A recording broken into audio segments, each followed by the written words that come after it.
Sir, anong take mo sa new 2026 Expander GLS versus BRV V variant? Thanks in advance. Nako, mahirap na naman to. Pero sige, June Florendo, tara, sagutin natin. So, mahirap po siya in a way na both of these cars are class leading in their own categories or strength. And then, parehong subok na, parehong popular options. So, pag sinabing family car, one thing that comes to my mind right away is kaya ba niyang magdala ng 7 people? So, automatically, Honda BRV owns that aspect, even with the whole segment, no? Class leading in terms of power. So, if you're someone na laging pumunta sa mga mabundok na lugar, matatarik, Honda BRV is the best for you.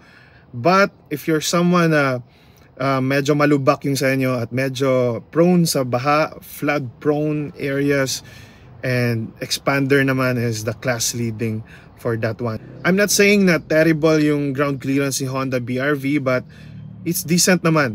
But again, sobrang dominant lang talaga ni Expander when it comes to ground clearance. Then ayan na nga, nilagyan pa nila ng mga super duper okay na mga upgrades in terms of the features.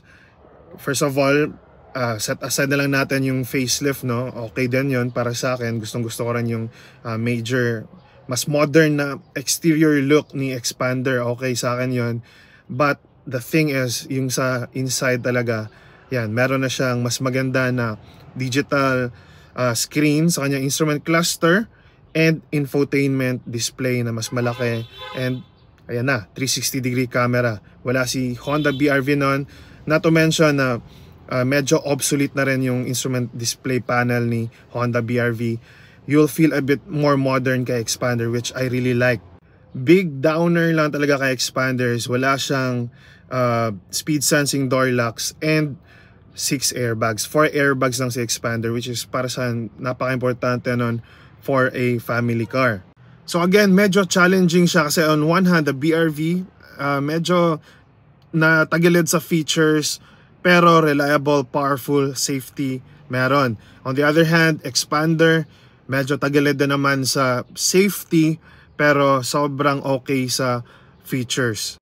Kung ako yung papipiliin today and I'll have no other options, medyo mahirap kasi sayang yung safety things talaga, no? But I think I'll be happier with the Expander. Pero yun nga, sayang talaga.